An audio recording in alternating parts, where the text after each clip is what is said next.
Un cordial saludo, estimados amigos. En esta ocasión he escogido este tema de el desarrollo a escala humana, un tema que yo vengo trabajando ya o estudiando desde hace varios años, porque considero que es un tema que es de vital importancia, tanto para los teóricos de la economía, de la sociología, de la psicología, inclusive de la filosofía y de la ecología, que han considerado a esta teoría del desarrollo a escala humana como uno de sus principales referentes o uno de sus grandes referentes. Eh, Manfred Magneff, el autor de esta teoría, fue un economista de origen chileno que falleció en 2019. Fue objeto del Premio Nobel Alternativo de Economía en 1983 y también fue candidato a la presidencia de Chile, su país natal. Magneff es de origen alemán, pero toda su vida académica y profesional la desarrolló en Chile, aunque estuvo en otras etapas de su vida trabajando en Estados Unidos. Esta teoría se presentó en 1993.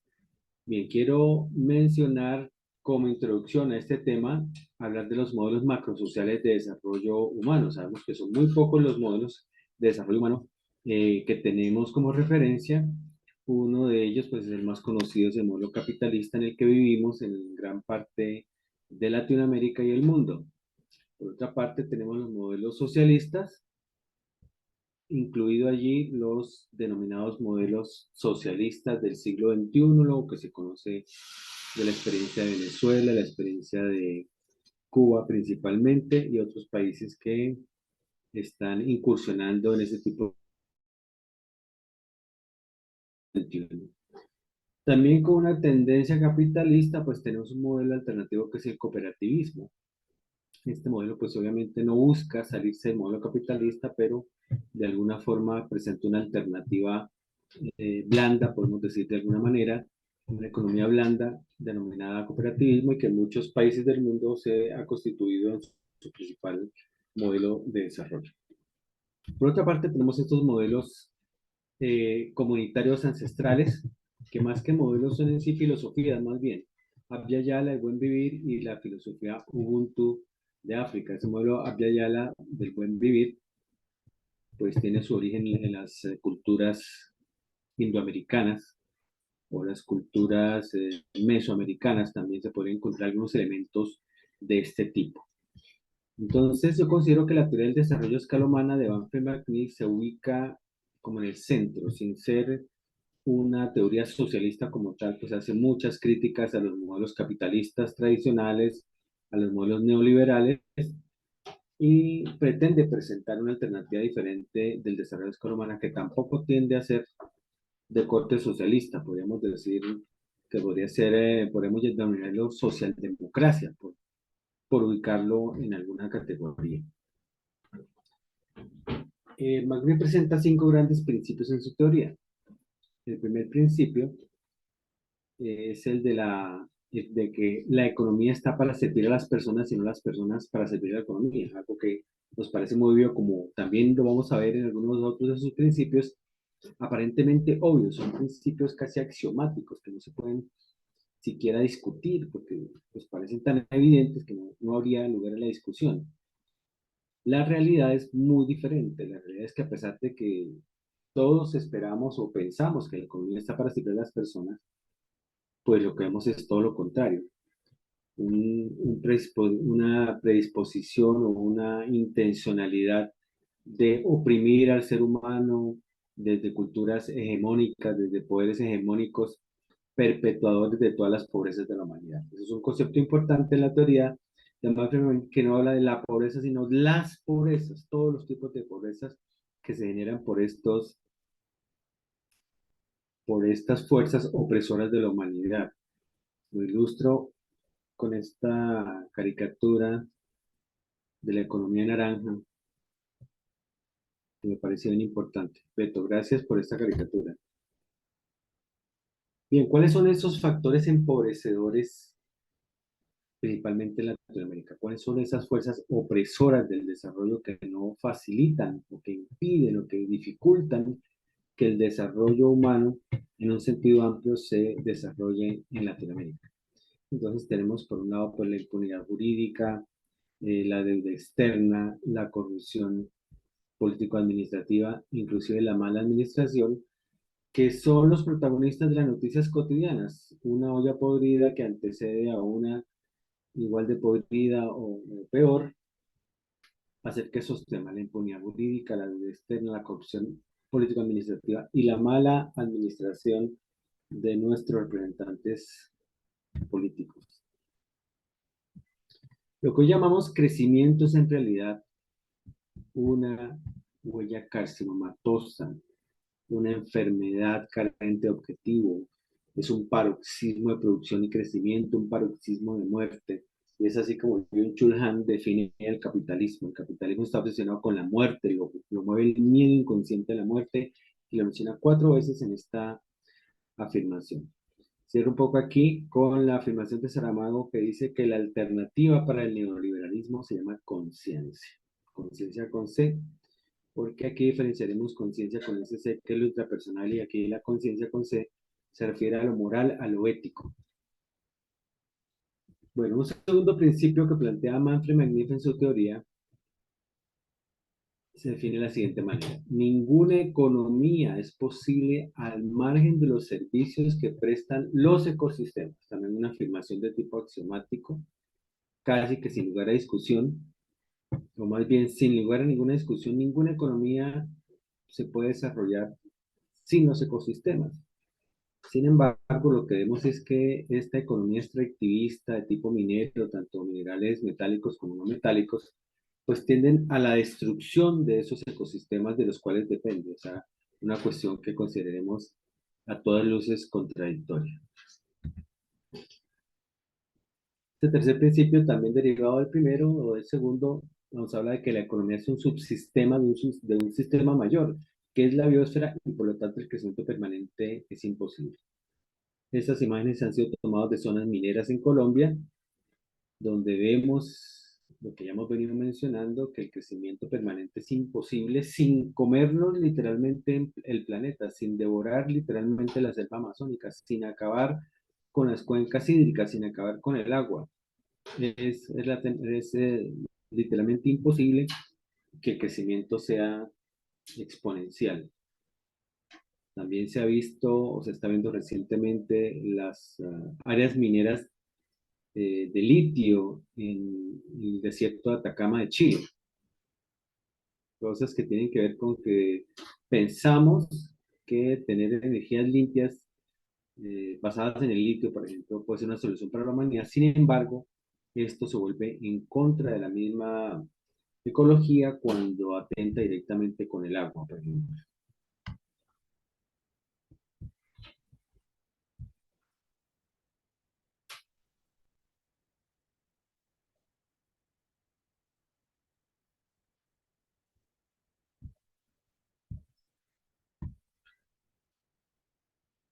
Bueno, otra de las grandes afirmaciones que hace esta teoría es que el crecimiento no es lo mismo que el desarrollo y el desarrollo no precisa de crecimiento necesariamente. Entonces son cosas totalmente diferentes o cosas que no están necesariamente vinculadas de manera obligatoria la una con la otra. Cuando se habla de desarrollo, Magniff habla obligatoriamente de que para que se produzca el desarrollo, los ciudadanos deben participar en el proceso de cambio estructural y debe beneficiar a todos los participantes en ese cambio. Por lo tanto, el crecimiento puede ocurrir sin desarrollo, pero el desarrollo sin crecimiento no es probable. Entonces, que queda muy claro que desarrollo no es eso que vemos cuando se acaba con la naturaleza, cuando se propende por un enriquecimiento rápido, destructivo a todas luces, que atenta contra la misma estabilidad, no solamente de la economía, sino de la vida en el planeta y del ser humano, obviamente, en ella.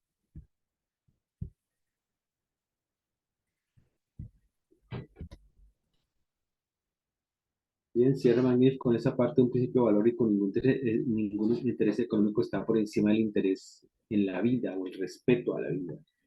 Y eso es un principio que asociamos con lo ético desde la perspectiva maturana, que nos dice que la ética se constituye en la preocupación por las consecuencias que tienen las acciones de uno sobre otro y sobre otros en la línea del tiempo, en el futuro, y adquiere su forma desde la legitimidad del otro como un ser con el cual uno configura un mundo social. Entonces, una preocupación ética no es solamente una preocupación por el presente, sino una preocupación por el futuro. ¿Qué planeta le va a quedar a las generaciones que nos van a preceder o suceder más bien en la línea de tiempo? ¿Qué va a suceder con las generaciones futuras? Quinto, el desarrollo tiene que ver con personas y no con objetos. Entonces aquí entramos ya en la parte de lo que propiamente desarrolla Magni como el desarrollo humano, teoría del desarrollo a escala humana.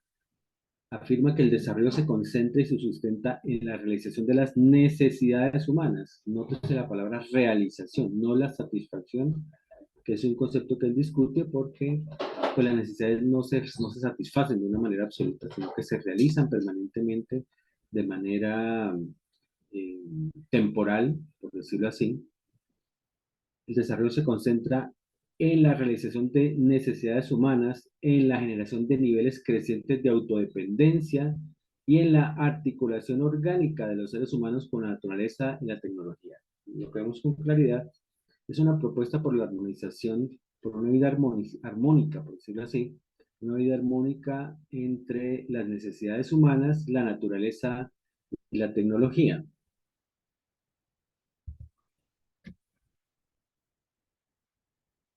De hecho, Manfred Meiwes también uno de sus grandes aportes es que hace una gran diferencia entre necesidades y satisfactores. Entonces, él habla de que las necesidades humanas son finitas e iguales para todas las personas independientemente de sus circunstancias existenciales y la época o el lugar en donde viven y son de tipo existencial o axiológico. Esta afirmación implica que las necesidades de los indígenas del Amazonas o de los ciudadanos de Bogotá o de los ciudadanos de una gran urbe como Nueva York son las mismas, independientemente de la época en las que estén viviendo o hayan vivido. Entonces diríamos que las necesidades de las tribus africanas en el siglo XVIII serían las mismas necesidades que tenemos hoy los ciudadanos de Bogotá en el siglo XXI. Bien, esas necesidades son de tipo existencial axiológico, no separado, no existencial por una parte, axiológico por otra parte, sino existencial axiológico porque hay una relación entre lo existencial, que serán las dimensiones que vamos a ver después como ser, tener, hacer y estar, y lo axiológico, esas necesidades a las que les damos valor, subsistencia, protección, afecto, identidad, participación, creación, recreación, etcétera. Bien, diferencia las necesidades de los satisfactores. Entonces, a la vez que dice que las necesidades humanas son finitas, dice que los satisfactores pueden ser indefinidos, indefinidamente amplios, y que son lo que caracteriza un estilo de vida en una comunidad. Y podemos decir que esos satisfactores no son los bienes económicos disponibles, sino que están referidos a formas de ser, tener, hacer y estar que contribuyen a la realización de las necesidades humanas, es decir, los estilos de vida. Los satisfactores constituyen estilos de vida, por eso podemos decir que esta es una sociedad de tipo consumista, es un estilo de vida consumista donde se busca mayor cantidad de bienes, mayor cantidad de servicios en menor cantidad de tiempo.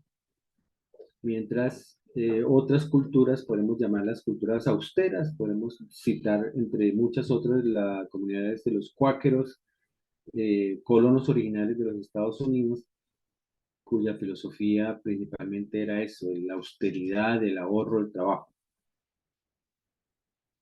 Bien, entonces ese es un gran aporte de la teoría del desarrollo de escala humana de Manfred que diferencia las necesidades de los satisfactores. El primer gran aporte que hace esta teoría, el segundo que ya vimos fue diferenciar el desarrollo y el crecimiento, y el tercero tiene que ver con la conceptualización del ser, que vamos a ver un poco más adelante.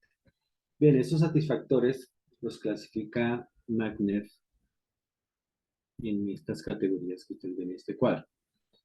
Por una parte están los satisfactores que llama violadores, como el autoritarismo, destructores o violadores, los satisfactores, pseudosatisfactores, como la medicina mecanicista, a pill for every ill, los satisfactores inhibidores, como el paternalismo, los satisfactores singulares, es decir, que sirven solamente para una necesidad, como los sistemas de seguros. No hay un seguro de vida para un seguro para todos, sino un seguro de vida, un seguro para el auto, un seguro para la casa, un seguro contra incendios, un seguro para las vacaciones, etcétera. Son satisfactores de tipo singular. Y el ejemplo máximo supremo de los satisfactores sinérgicos, como él me menciona, el ejemplo de la lactancia materna, que sirve solamente, no solamente para la subsistencia, sino para la protección biológica, para el afecto, para la participación, inclusive para la recreación. Entonces, son satisfactores que le apuntan a diferentes necesidades. Bueno, recordemos que esta teoría de desarrollo a escala humana tiene que ver con las necesidades humanas y que la teoría previa que tenemos todos como referente es la teoría de la jerarquía de las necesidades humanas de Maslow, que fue presentada en 1943. Una teoría que plantea en su estructura piramidal, secuencial, escalonada, que hay que realizar primero las necesidades de la base, las necesidades fisiológicas, luego la de seguridad, la de afiliación, la de reconocimiento, la de autorrealización. Y se interpreta también esta teoría que no es posible realizar necesidades superiores como la autorrealización o el reconocimiento o la afiliación si no se han desarrollado primero o no se han satisfecho de alguna manera las necesidades básicas que llaman como fisiológicas y de seguridad. Recientemente los millennials aquí le hicieron una modificación a esta teoría, colocando como necesidades fundamentales, necesidades básicas, la tener batería para el celular y tener Wi-Fi. Bueno, en otras formas de representación de la teoría, encontramos también en esta representación escalonada de la satisfacción de necesidades, que primero están las básicas, luego las de seguridad y protección, luego las necesidades sociales, en cuarto nivel las necesidades de estima, y en último o quinto lugar la autorrealización, para refrendar lo que decíamos, que es una teoría escalonada donde requiere que un nivel sea satisfecho para poder acceder al siguiente. La teoría del desarrollo a escala humana que se presentó en 1993 por parte de Manfred Franklin rompe con esta lógica. Y al romper con esta lógica lo que busca, sin discutir, porque creo que ningún documento manual discute con Maslow, que las necesidades primero son finitas, como hemos dicho, que son solamente estas 9, las necesidades axiológicas: afecto, creación, entendimiento, identidad, libertad, participación, protección, recreación y subsistencia. Entonces, esas son las 9 necesidades axiológicas o valorativas que plantea la teoría del desarrollo escala humana de Magnifico. Las necesidades existenciales en la parte superior del cuadro sería la necesidad de ser, tener, hacer y estar. El ser lo define como atributos personales o colectivos, el tener como instituciones, normas, mecanismos, herramientas, no solo en sentido material, recursos no solamente materiales. La dimensión del hacer definida como acciones personales o colectivas, y la dimensión del estar, que lejos de ser una dimensión estática, es una dimensión muy dinámica porque tiene que ver con espacios, ambientes y relaciones en esos ambientes. Un ejemplo en la necesidad de protección es que necesitamos, para realizar esta necesidad, necesitamos ser cuidadosos, tener seguros, tener seguro, ahorro, seguridad social, sistema de salud, legislaciones. Necesitamos hacer, cooperar, prevenir, planificar, cuidar, curar, defender, y estar en entornos saludables o un contorno social, como la morada o la casa. Entonces él desarrolla toda esta matriz e inclusive hace muchas otras matrices de tipo teórico que ustedes podrán encontrar fácilmente en internet para comprender un poco mejor cómo se desarrolla este tema de la teoría del desarrollo a escala humana, que se ha centrado en el tema de la matriz, pero como ustedes pueden ver, pues no simplemente se refiere a una matriz de desarrollo, sino a toda una concepción de desarrollo a escala humana. Bien, modificaciones o adaptaciones que yo he venido haciendo a esta matriz o a esta teoría tiene que ver con varias cosas. La primera es que la dimensión del ser, yo la interpreto como una dimensión subjetiva, o mucho más subjetiva que las otras tres dimensiones. La dimensión del tener, el hacer y el estar, son dimensiones más objetivas o más objetivables en la medida que, aplicando un poco la teoría de José Ortega y Gasset, yo soy yo en mis circunstancias, una teoría filosófica circunstancialista, nos preguntamos cuáles son las circunstancias del ser humano. Entonces, dándole respuesta a esta teoría, esas circunstancias del ser humano son eso, esas dimensiones existenciales, el tener, el hacer y estar. Dicho de otra manera, yo soy lo que tengo, una combinatoria de lo que tengo, más lo que hago, más en dónde estoy o transito. De tal manera que objetivo la dimensión del ser en esas tres dimensiones del tener, el hacer y el estar. Otro, otro cambio o adaptación más específica es que se asocia la dimensión del tener con el capital discursivo, ese capital discursivo que ha venido siendo certificado a través de las titulaciones de ser psicólogo, especialista en desarrollo humano, especialista o investigador social interdisciplinario, son mi capital discursivo que se ha construido con recursos económicos inclusive, porque el tiempo y el dinero pues, son recursos económicos para construir ese capital discursivo. La dimensión del estar, como decíamos, lejos de ser una dimensión estática, es una dimensión de tránsito, es la dimensión del vivir, del convivir, del compartir. Es una dimensión que nos habla justamente de los otros, de cómo estar en el mundo. Por eso dice la teoría que esos estilos de vida tienen que ver con formas de tener, formas de hacer y formas de estar en el mundo. Otro cambio aquí importante es que se menciona o menciono que la necesidad de identidad no puede estar al mismo nivel de las otras necesidades. Participación, creación, recreación, entendimiento y comunicación, porque también es una dimensión subjetiva. ¿Quién soy yo? Es la misma pregunta por el ser. La identidad es la pregunta por el ser, el yo, el ser, como lo han venido denominando diferentes teorías. Por lo tanto, aquí se interpreta que la necesidad de identidad se realiza o se construye en la medida en que se realizan las otras necesidades. Yo soy yo en la medida que desarrollo mis necesidades de subsistencia, protección, afecto, libertad, participación, creación, recreación, entendimiento y comunicación. Yo soy yo o yo me puedo definir de las maneras o los estilos que realizo este tipo de necesidades. Finalmente, le adiciona aquí la necesidad de comunicación. McNish no lo plantea en sus matrices ni en sus teorías, la comunicación ni como satisfactor ni como necesidad. Yo creo que la comunicación pues implica una necesidad fundamental, por eso los millennials hablan del tema de tener batería, de tener celular, de tener wifi. Es una necesidad imperante de comunicación. Entonces, el wifi, la batería, serían satisfactores de esta necesidad de comunicación. Entonces ya un ejemplo mucho más práctico para poder explicar esta teoría con estas adaptaciones es, yo me defino a través de la teoría o los elementos que la teoría me da. Entonces yo soy lo que tengo un capital discursivo, tengo unos títulos académicos, tengo un trabajo o unos trabajos y estoy en diferentes ámbitos laborales.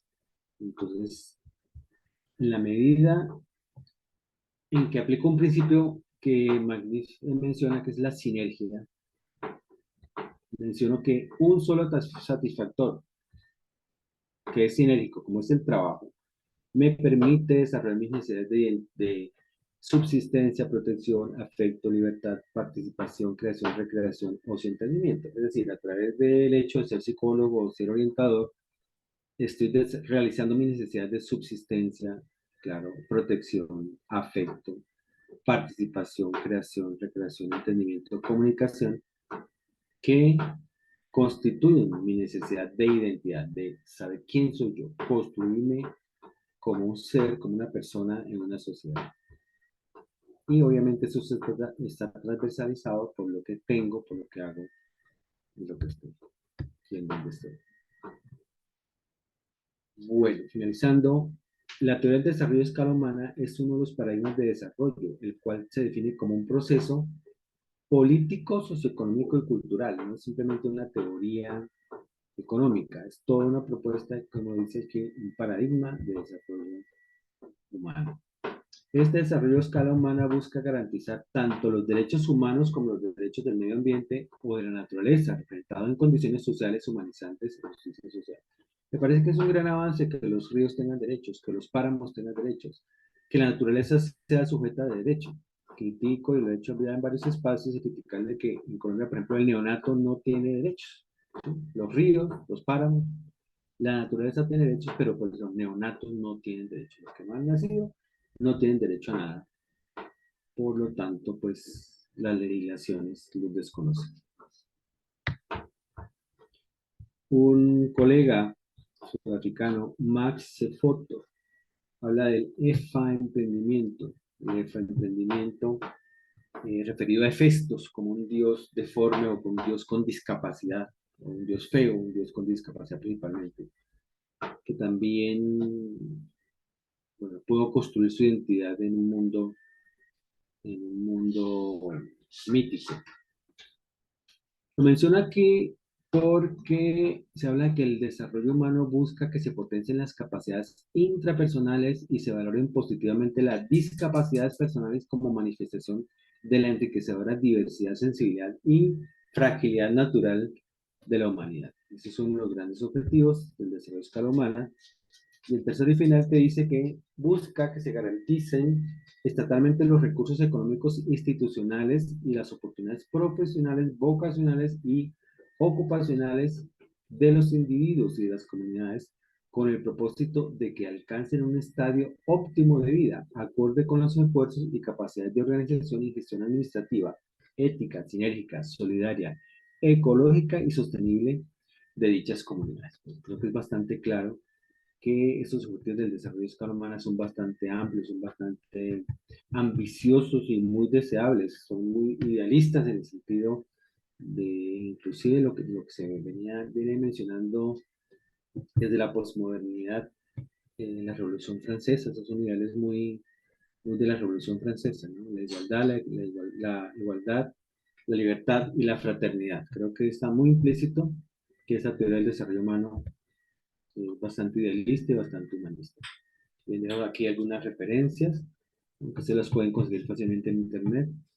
Desarrollo a escala humana, el mundo en rumbo de colusión, una conferencia que hizo Manfred McGee en una universidad española.